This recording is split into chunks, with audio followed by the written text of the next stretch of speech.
क्या हुआ? मुझे ऑन ग्राउंड एक ऐसा इंसान चाहिए जिसकी बात पे मैं बिना सोचे समझे विश्वास कर सकूं।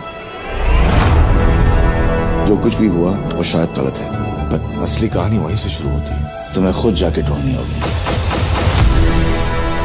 तुम दुनिया के सामने सच्चाई जाहिर क्यों नहीं करते? इस सब का क्रेडिट ऐसे लोगों को मिल रहा है जो उसके लायक नहीं है। कभी क्या 90s का दौर लौटने वाला है दीवाना 2 एक इंसान क्या आलोक नाथ को रिप्लेस करेंगे अनुपम खेर? बॉलीवुड ब्रोकन, जी हाँ, ये हमारे वीडियो का टाइटल तो नहीं है, लेकिन आजकल की हेडलाइंस कुछ ऐसा ही बता रही हैं।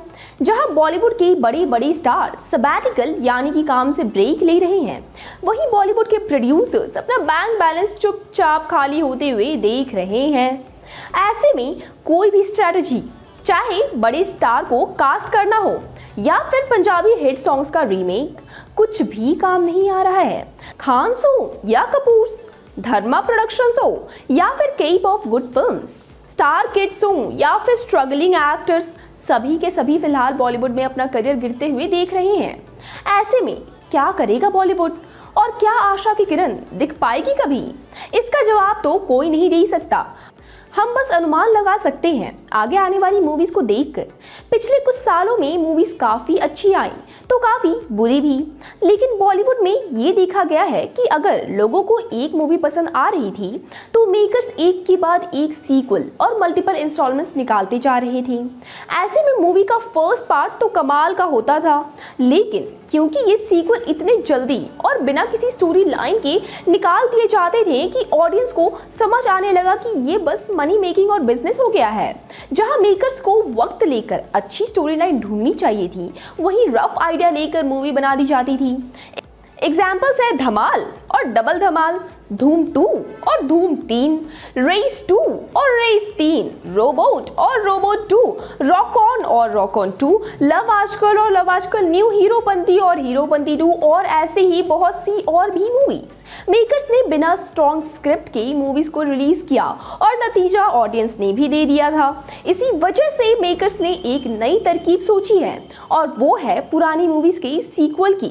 जी बिल्कुल दर्शकों, पुरानी मूवी जैसे कि हेरा फेरी, मिस्टर इंडिया, बड़े मियाँ छोटे मियाँ, बलवान जैसी मूवीज का कॉन्सेप्ट रिक्रिएट करना चाह रहे हैं मेकर्स। इन पुरानी मूवीज का प्लॉट तो ऑलरेडी टेस्टेड है, इसीलिए मेकर्स फोकस करना चाह रहे हैं पुराने राइटर्स के प्लॉट्स पर। बिल्कुल यही वजह है कि दीवाना 2 भी लाइन में आती दिख रही है। और अगर आप ध्यान से देखें तो 1992 में रिलीज हुई दीवाना का भी सीक्वल आ रहा है, तो उस साल की बहुत ही फेमस सुनील शेट्टी की बलवान का सीक्वल भी लाइमलाइट में है। 1992 में दोनों ही स्टार्स एसआरके और सुनील ने अपना बॉलीवुड में कदम रखा था और दोनों ही एक बार फिर अपनी अपनी ओरिजिनल मूवी के सीक्वल में वापस से दिखेंगे। और कमाल की बात तो ये है कि दोनों ही मूवीज दीवाना और बलवान की लीड स्टार दिव्या भारती थी।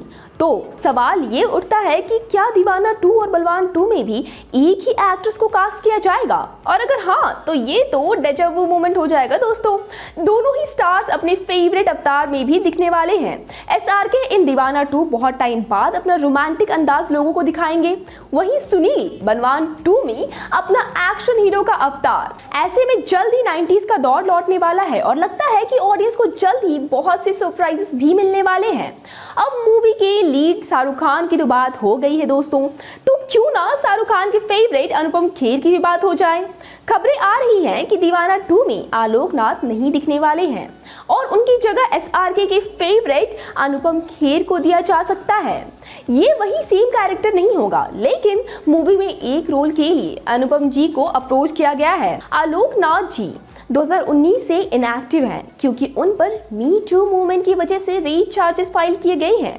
ये charges writer producer Vinita Nanda ने लगाया है, जिसके बाद से आलोक नाथ इस केस में उलझे हुए हैं। एक्टर संध्या मृदाल ने और दीपिका अमीन ने भी ऐसे ही सेक्सुअल मिसबिहेवियर के चार्जेस आलोक नाथ पर लगाए हैं, जिसकी वजह से शायद आलोक नाथ जी फिलहाल काम नहीं कर पा रहे हैं।